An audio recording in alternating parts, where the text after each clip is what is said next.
Ako si Staff Sergeant Fernandez. Tinatawag nila na The Boy dito sa 1st SRB. Itong next na kwento ko is yung Marawi. And before Marawi, ito yung nangyari sa amin. Kasi bago nag-start yung Marawi na yan, nag-operate kami dito sa tri-boundaries ng Bukidnon, Iligan, tsaka Marawi. Hindi ko na matandaan yung kung ano yung barangay na yun, pero the worst din yung nangyari sa amin doon. Binigyan kami ng target, as in talagang malayong malayo. Tapos yung andun na kami sa loob, may balita na pinasok na yung Marawi. So nang time na yon, pina-exit kami. Exit kami siguro mga 2 araw, isang gabi, na grabing ulan na pinilit talaga namin na makabalik agad doon sa sa Marawi. So time na yon, grabing pagod ng tropa. Halos hindi na makalakad dahil sa hirap ng terrain talaga. Tsaka ulan, grabing tubig. Kaya bago kayo pumasok ng Marawi, talagang pagod na pagod kami. Halos hindi na makalakad dahil sa yung mga paa namin nakasuriso na. Then yung time na Marawi na yun, kahit kami hindi kami kumbaga pa wala sa isip namin yun na magtagal ng ganung katagal talaga. Kasi ang sa amin kumbaga pa ang utos sa amin i-rescue lang si Lieutenant Alvarez na nasa loob. Kaya kumbaga pa ang tropa, ikul na kulang. O baka pa, wala nga kaming dalang pagkain siguro. Kung madala kaming pagkain, 3 days lang ata yun. So, sa natatandaan ko, 3 days lang yun. Then, time na pagpasok kami ng Marawi, pa-ildi na kami. Mga hapon. Hapon kami dumaan doon. Ang batcom ko dito, si Sir Yongki. Yun, yung idol ko yun eh. Kaya, yun. Pagkakit namin ng doon kami dumaan sa likod, sa yung parang may malaking building doon na high ground. So, doon pa lang, may kumbaga pa, naririnig ko na yung putukan. Sabi ko, putukan na. Yun na pala, yung pag-ildi pa lang namin, doon pa lang kami papasok pa lang kami sa likod. Kasi kumbaga pa, pinuwit namin yung yung Marawi, doon kami dumaan sa pinakalikod-likod talaga. Kung saan kumbaga pa, hindi nila alam na doon kami mag-approach. Kasi doon sa yung bridge na yun, naharang na kasi yun, kaya wala nang nakakadaan doon. Kaya dito, ang daan namin sa likod. Ildi namin ng Marawi is, bail ko si Rongko, yung tinatong ko. Leading kami that time nun eh. Pagpasok kami sa Marawi, sa mismong street na kami, gabi pa lang, nagaputukan yung harapan, pero medyo malayo kasi sa amin. Kaya sabi ko, malayo naman yung putok. Sabi, isip namin. Then, leading, ganyan. First company, tsaka second company. Then, yung batalyon. Wala doon yung third company that time. Then, nasa left kami, nasa right ang first company. So, unang gabi namin doon, may nakikita na kaming kumbaga pa nag-apak-apak doon sa atip. Pagputok ng umaga, pung, may narinig kaming putok. May nangundid agad sa amin. Yung radyo man ni mismong batcom namin. Yun yung unang wounded namin doon. Sabi ko, uy, talaga, seryoso pala talaga to. Sabi isip ko, kasi hindi nga namin i-expect talaga kasi yun nga ang sabi, rescue lang namin si Pero namin na kumbaga pa, alam naman namin na worst come worst talaga, lagi ang ranger dyan eh. Kaya, ang unang namin is, doon kami sa kalsada. Doon kami sa may mga sa street lang. Itik-itik ang tropa doon. Nakikita namin yung putok ng kalaban eh. Pung! Pung! Sabi ko eh, may mga sniper sila. So, dahil maro ang ranger, nag-accept kami. Tapos muna, tago sa bahay, tago. Kasi pag doon kami, sa street na yon, mauubos ka ng sniper ng kalaban. Kaya sabi ko, ang sabi ng mga officer namin, sir, gawa tayo ng technique na naman. doon sa loob ng bahay magdaan. So, ang hirap doon sa amin kasi di syempre malayo pa si Tito Alvarez, sa mga ano pa siguro 2 clicks sa amin. Ang ginagawa, magwasak kami ng ano, na bahay, yung pader to pader. Doon kami natagalan. Doon kami, yung mga tao sa ano, kumbaga pa sa labas, nag-iisip kung bakit daw natagalan ng gera sa Marawi, na kakunti-kunti daw yung kalaban, pero hindi nila alam yung ginagawa ng tropa, talagang bagbag ng pader, bagbag ng pader, kasi yun yung paraan na para ma-counter namin yung ginagawa nilang pang-snipe pag nasa kalsada kami. So, yun. Babag pader, hanggang makalapit doon kay Sir Alvarez na kung saan yung tangke nila na nabalahaw. So, lapit kami ng lapit. May time na kumaga pa, yung kalaban andyan talaga sa harapan namin eh. Kasi narinig din namin yung tik-tik nila ng mga siminto. Narinig din namin. Sabi ko, meron talaga. Tapos may nakikita kami sa mga atip, nag-ano lang, kumbaga pa, wala silang takot. Kasi siguro, alam nila yung lugar kung saan sila magtago agad kung makita sila. So second company, first company, sabi kami pag mag-move sila sa bahay, move din kami, move hanggang naabot namin yung bahay na nakikita na namin si Sir yung tangke kung saan nabalahaw sila Sir Alvarez. That time na yun, leading kami. Si Sir Rongo kasama ko eh. The time na yun, ang unang pasok namin, yung team leader ko, si Master Abuan pa. O time na yun. Kaya, believe ako sa namin, sa lead scout, sa guide, kasi matapang talaga yun. Pag sabing move, pasok, bumba agad dyan. Wala nang sabing hindi. Pag nakapasok na yan, sundan mo agad. Kasi, awas na may putok, hindi ka lang kasi doon, makatulong sa kanila. Kasi sa loob na sila eh. Kaya kailangan mo na pagpasok mo na yan, bumba agad, pasok agad, pati yung gunner, pati yung mantel scout, pasok na agad. Then secure secure yung bahay. After nun, hanggang nakadikit kami doon sa sa tangke.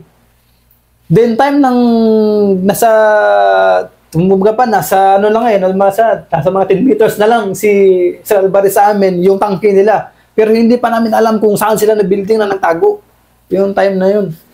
Yung time na yun, ang sabi ng CEO namin, atras kasi bumbahin nila yung pero yung time na yun, nakita pa namin yung 50 caliber ng tangke.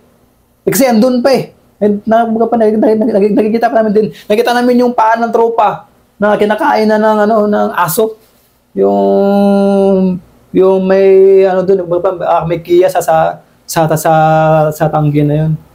Then ang advice, atras kasi bumbahan nila ng F-50. Sabi ko, mag-atras pa tayo, sir, dito na tayo. Kasi nakikita na talaga namin eh. Pero yung F-50 na yun, hindi ko alam kung gano'n din kalakas kasi nun. Gaya, siyempre, sabi atras, dahil commander atras kami. Siguro, nasa mga 500 meters yung atras namin. Habang umaatras kami, nakikita namin yung kalaban. Sa amin, yung papalapit sa amin. Sabi ko sa sniper, Ching, tingnan mo yung tangke kasi may kinukuha nila yung 50. Sabi ko, kaya ang advice sa putukan daw ng F-50. Then, atras kami. Nakita namin yung kalaban talaga. Nakuha nila yung 50 kasi nakita namin pag magsilip kami doon sa sa kalsada. Nakita talaga namin yung kalaban na kinukuha nila yung 50 kung anong yung gawin nila. Sabi ko, ang sabi na nakakita, sabi niya, Master, kinukuha na yung 50 doon sa tangke. Pero wala kami magawa kasi advice nga, atras kami. So atras kami, atras. Pagputok na yung 50, forward kami ulit. Pero pagdating namin doon, wala na yung yung 50 caliber. Mga bala, kinuha na nila nun. Nakita pa namin yung video nila na, kumbaga pa, na-recover namin yung cellphone ng kalaban nun. Nakita pa namin yung pagkuha nila doon. Din time na yun, paggabi nun, may nag-contact na kay sir na may tatakbo na mga kasamahan ni Sir Alvarez na yung timeline namin yun alas 6 na pagsimula ng gabi magbul yung parang first company at saka yung second company sabay takbo sila sa amin sa highway talaga kami. Sabi ko delikado itong gagawin natin kasi nasa highway tayo. Kumbaga pa isisip ko talaga noon gabi naman ay posibleng makita na tayo dito. Kumbaga pa pasortihan na lang siguro kung may snipe tayo nito. Pero time na yung may tumakbo sa amin ng mga tropa ni Sir Alvarez, si Martin at saka kung hindi ako nagkakamali, yung apelyido niya Maoy. Martin Maoy kasi yung sisigaw namin na Martin Maoy, dito ang takbo nyo sa bahay na kulay yellow, sabi ko sa kanila. Sabi na ng tropa. Then ngayon, may wounded sa amin doon, si Saritga. Kasi nandun sila sa taas, nagbulyong parang nga sila doon na para makatakbo yung mga tropa ni Sir Alvarez. Siyempre, pagputok niyan, may ilaw man niyang yung baril. Ang kalaban, doon din nag-focus kung saan yung may nagputok-putok. So, may wounded kami doon, si Saritga. Kaya, sabi ko, ang sabi ng leader ko, huwag masyado magputok kung wala nakikita. Basta bulyong fire lang na hindi ka rin masyado makikita para at least makasupport sa mga tumakbo ng mga tropa. Noong time na yun, masaya sa loob kasi nakita namin yung tropa na kumaga pa niligtas namin ba na grabing makaawa nila, grabing pasalamat. Na meron ding nakuha yung first company dun 4 ata yung nakuha niya that time, then 2 sa amin. Kaya sabi ko, masaya pala pag may nare-rescue ka na tropa na kumbaga pa, parang sabi ko nga, uy, tropa, naligtas ng ranger, sabi ko, nang dahil sa atin, nakuha silang buhay. Hanggang sana sa mga pamilya nila magpasalamat sa atin kasi nakuha natin sila. Kasi ang kwento nila sa amin, wala na kumbaga pa, wala na silang kumbaga pa, buhay talaga. Sabi nila, tsamba na kung mabuhay sila. Kung wala daw ang ranger, sabi niya, baka hindi na daw sila mabuhay doon kasi yung kalaban, ginatandaanan na sila, nasa imburnal pala sila nagtago. Nasa imburnal sila. Then time na nakuha na namin sila, kumbaga pa, ang tropa talaga masaya kasi syempre, nakalitas kami ng buhay. Then, ang akala ko talaga, tapos na. Wala na ba? Sabi ko, okay na kasi siguro kung nakuha ng mga Pero forward pa hanggang nadagdagan yung mga taas hanggang forward. Ang diskarte kasi namin doon sa Marawi, palitan kami ng team. Bukas ako ang leading. Then pagka next day yung isang team na naman, ganon. Kaya medyo nakakapahinga pag leading ka ngayon, nakakapahinga ka sa likod. Pero yung kumbaga pa yung putok na naririnig mo taga-ora halos walang hinto na. Nag-aabot na kami doon ng mga 1 month. Halos naubusan kami ng pagkain kasi hindi nakakadaan yung mga supply namin. Yung ginagawa namin is yung may mga bahay doon, may mga bigas, yung kinukuha namin, sinasayang namin. Hanggang nag-abot kami ng 2 months doon sa loob na forward na para totoo talaga to, yung mga parang nasanay na kami na normal na lang yung putok. Bukas, leading na naman ako bukas. Leading na naman kami bukas. So, mag-ipon na naman ng lakas ng loob para mag-leading ka. Kaya pag leading ka, ako, 2 beses akong leading na tumawid kami ng street na may gas mask kami na tangke yung maghahatid sa amin na wala pang nakakapasok na tropa doon. Kumbaga kami pa lang ang nakakapasok doon. Kaya sabi ko, lagi ko na lang inisip, Lord, ikaw na bahala. Yung tropa ko, ingatan mo. Kasi time na yun, mga 3 months na ata, naging na ako noon. Naging team leader na ako noon. Kaya sabi ko, wala naman akong ibang yung hiling sa kanya. Sabi, yung tropa ko lang ingatan niya. Tapos, para sa sarili ko, Lord, ikaw na bahala sa akin. Yun lang talaga yung lagi kong hiling sa kanya. Pero yung tropa ko sa teammates ko, wala din akong masabi. Talagang pag sabi, pasok. Pasok agad, wala nang atrasan. Ito, banggitin ko lang sila, si Bubiles at saka si Pagawitan. Yan yung lead scout saka guide ko noon eh. Gunner ko si Aragona. Tel scout ko noon si Miranda.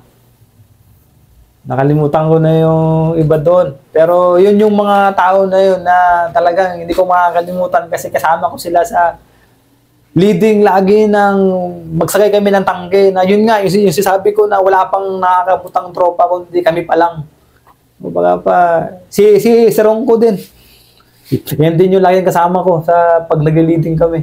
So habang nag-forward kami, iniisip ko na yung ano ba, yung lagi kasi inisip namin yung kabilang bahay may laman. Yung kabilang bahay may laman. Kaya lagi iisip namin lagi noon pag yung pasok agad talaga na wala nang atrasan. Nagkakong bata, hangito na tayo. Kumbaga pa wala na. Kaya yung hubog ng katapangan ng pagiging leader nakuha ko rin sa mga senior ko lalo na yung karanasan ko sa hulo. Kasi pag mahina kang talagang sigurong sundalo ka doon talaga siguro kumbaga pa maisip mo na mag-ayaw ka na kasi grabe talaga. Halos yung kalaban, kung naririnig mo nga yung time na may naririnig na kami mga bata na umiiyak sa mismong next house lang, next na bahay. Isip namin yung mga bata na umiiyak kasi ang isang kasi ng kalaban doon sa ulo, may mga captured sila. Yun yung kuha nila, kung human shield nila yung mga bata kasi alam nila na pag may bata, hindi kami puputok talaga. Kasi kahit ako, yun yung briefing ko sa tropa ko na pag may bata, please lang, wag na natin yun. Next, kung pagbigyan muna natin sila. Pag may mga bata talaga, sabi ko, hindi pa nila panahon. May panahon din yan sila, sabi ko sa kanila. Kaya yung time na yun, may narinig kaming bata talaga na umiiyak. Ang sabi ng tropa ko, granadahin namin. Sabi ko, wag. Sabi ko kasi may mga bata. Kaya, narinig namin, may naga-tik-tik, may kasi dahil hindi na kami dumadaan sa mga open kalsada, ang isa na naman ng kalaban doon is maglagay sila ng ID sa bahay kasi para papasok namin, wagam kami. So, kumatalino yung mga officer namin dati. Kaya sabi nila, kung ganyan ang ginagawa nila, susunugin natin yung bahay. Bago pasukin, isunog ang bahay para kung may ID man, wasak na. Yun yung namin, kumbaga pa, magaling yung mga namin dati. Yung time na doon kami, magaling sila magplano. Kasi kumbaga pa, counter lahat ng ng mga TTPs ng kalaban. So, counter namin. Kaya magaling na mag-isip. Then, time na yun na may, kumbaga pa, nasa kami, kumbaga pa, gitna-gitna na kami. Siguro, naka-almost 3 months na. Andun na kami sa, kumbaga pa, inasana yan ng tropa, nakakapasok na yung mga Jollibee, nakakapasok na yun eh, kaya hindi na kami hirap sa pagkain, nakakapasok na yung mga bigay ng mga LGU, nakakaabot na sa amin. So, nakaka-inspired yun na, kumbaga po, grabing, tapos may mga sulat ng galing ng mga estudyante na nagpapasalamat sa amin. Isa yun sa mga nagbigay rin sa amin ng moral. Nag-high moral kami na, yun pala eh. Kaya, alam nila na dito tayo. Kumbaga pa, nakikita nila yung hirap natin. Kaya, yun, yung i-share ko lang din na sa awa ng Diyos, yung second company, walang namatay sa amin during Marawi Siege. Talagang, kumbaga pa, proud na proud yung CEO ko dati nun. Sabi ko, ayos talaga. Kasi grabe din kasi yung TTPs na ginawa namin. Kumbaga pa, di baling mahirapan basta safety ang tropa. Yun yung nalagay din sa isip namin nun. Kaya grabing karga ng mga buhangin para barricade. Then tulog. Pagka next day, lipat na naman. Kasi yung kalaban kasi maro eh. Doon, pag nakikita ka na nag-relax ka talagang bumbahan ka talaga nila. Kaya may time doon na nakapahinga kami na siguro almost 1 week or 2 weeks. Ang ang pumalit sa amin is yung taga 64th IB, IB, yung hawak-hawak ni ano, ni Sir Flores. 63rd. 63rd. Oh, yun sir, yun yung ano, yung 63rd. That time nun, iba yung ano, kumbaga Batcom. Yung sila ang pumalit sa amin. Kasi doon sa panalitan na lugar na kung saan na-wounded si Sir Ronco. At saka yung ibang tropa ko, sabi namin na huwag kayong maingay masyado dito. Mga waray yun sila, sir. Kaya sabi ko, pero briefing namin sila na ito, kasi bagong dating sila nun. Briefing namin sila, briefing, itong gawin ninyo. So nakinig naman sila, okay naman. Pero yung time na pinasok nila yung, hindi pa namin pinapasok kasi alam namin na may laman. Kasi kumbaga pa, yun nga ilamang talaga pag may alam. Yung ranger talaga, sabi ko, hindi mag-move talaga yan pag alam nilang kumbaga matalo. Kaya hindi namin gi-forwardan yun kasi alam namin natalo kami doon. Kaya gumagawa kami ng paraan na bugbugin muna namin yung bago pasukin. Kaya lang, sila, that time na paggabi, yung pagpalit na sa amin, pagka next day, gipasok na agad nila. So, may naundit sa kanila, may namatay pa sa kanila doon. Kaya, ewan ko kung anong planning na next nila doon. Basta, nagka-wounded sila, namatayan sila doon. Isinunog pa yung tropa nila doon. Talagang yun yung masakit sa amin. Kaya, masasabi ko na swerte tayo. At meron tayong mga, iba kasi talaga gumalaw ranger, sure ball talaga. Yun yung time na matagal ang tambay namin kasi alam namin talaga namin na andyan lang ang kalaban sa baba nun Kasi pagpasukin mo yun, pwede ka na lang maneuver sa, sa taas nun. Na pag nakasa taas ka na, hindi ka nakababa kasi i-call ka sa taas. Yung mga i-call ka nila. Antayin ka nila magbaba. So hindi ka na mababa kasi nasa baba na sila Hindi ka talaga makababa nun kasi ang choice mo is magtalon sa tubig. Yun yung sabi namin na matagal lang plano namin noon, kaya ang sabi na si Yoko, walang mag-move. Antayin natin sila, nabugbugay kasi nag-mount kami ng 50 doon. Tinirapan nila yung 50 namin that time na yun, sir.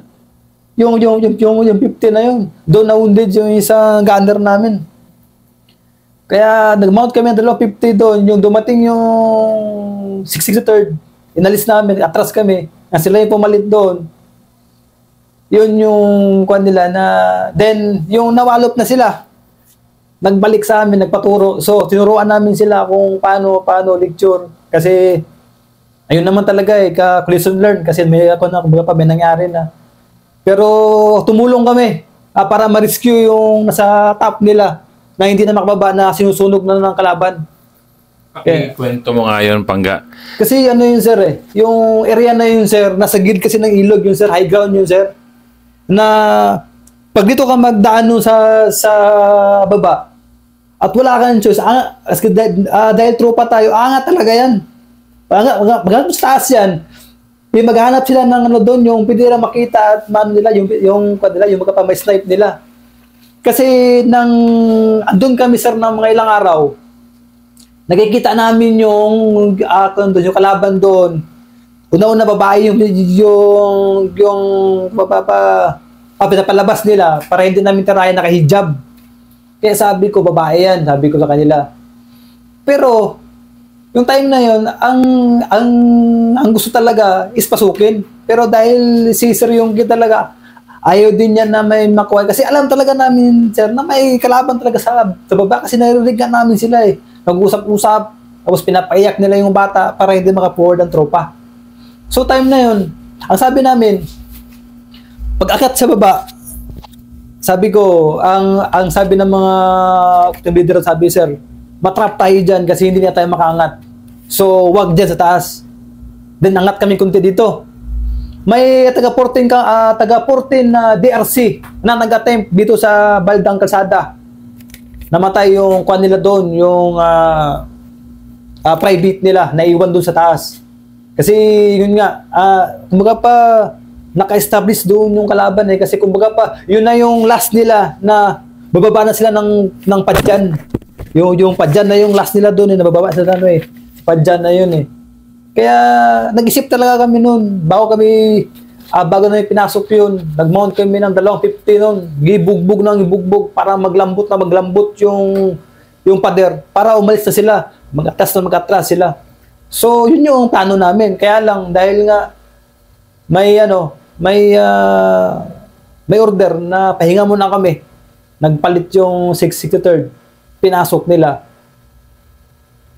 Nag-ilaw pa. May mga lapses pero kumbaga pa lesson learned din yun sa kanila.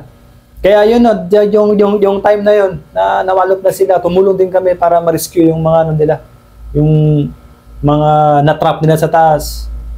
Then pagka next week, forward na naman kami. Forward. Kumbaga pa kami naman nagpalit sa kanila, forward na kami ng forward. Hanggang naabot kami doon sa Padyan na kumbaga pa doon siya tagal kasi kumbaga pa yung Padyan, na yun kumbaga pa last option nila na papuntang 1010, building 1010, kumbaga pa yun na yung pinaka-last nila Ito the boy, bago mo ikwento yung Padyan hanggang 1010 na, ito sa episode na to, yes. Hinog ka na team leader Yes, sir. Sige nga, ikwento mo yung mga techniques mo na, yung mga natutunan mo na nung mga panahon na yon na ka na. Ito na, talagang ang daming picture na nakita ko sa'yo nung, di ba, may in-insert ako doon na talagang alam kong in command ka talaga. So, patapos na kasi yung Padyan. Yan yung next episode mo. Pero ito, panahon na yan, ano yung mga natutunan mo na para sa benefit na rin itong mga mas bata sa'yo na mga leader? Yes, sir. Ang pinaka tumatak sa isip ko nun, sir, talaga, yung naging team leader ako ng Marawi nun, sir. Kasi, kumbaga pa, ang kalaban talagang harap-harapan na andyan. Na anytime, pwede ka talagang katayin pag gusto nila. Kaya iniisip ko talaga nun, sir. Hindi ako talagang sabi ko lagi kong talaga yung hiling sa Panginoon. Sabi ko, Lord, ingatan mo lang ang kasama ko. Sa akin, Lord, ikaw na ang bala sa akin. Yun na talaga, sir. Yun yung lagi kong iniisip. Sabi ko nga, kasi as a leader kasi talagang sabi ko, bala na ako, basta wag lang kayo. Yun yung lagi kong sir, kumbaga pa, sabi nila, hindi makatotohanan, pero para sa akin, sir, yun yung kumbaga pa sa sarili ko. Kaya, pag sabi kong kaya, pag sabi ng kaya ng tropa ko yan, bumba agad, sir. Wala nang atrasan yan. Kasi, kumbaga pa, kumbaga pa, andito na to kumbaga pa, wala nang atrasan talaga. Kasi doon ko rin tutunan talaga is yung mga technique ng ng mga officers namin. Nakikita ko rin talaga yung diskarte nila na galaw sa may laban. Kumbaga pa, wag mag-move pag sabi nga langanin, wag i-forward, wag ipilit ang sarili kasi walang retake. Walang retake yan. Once na putok na yan, wala nang retake yan. So, hindi mo na mabalik yung buhay talaga. Kaya sabi ko, gumalaw ng sakto, gumalaw ng timing, yung tapang i-timing mo sa galaw mo. Kasi once na mawala tayo, na puro tapang na walang diskarte rin, wala rin talaga, sir. Yes, sir. Yun yung, sir, kumbaga pa sa isip ko na yun, sir. Sabi ko, yan dapat talaga, sir. Ganun dapat.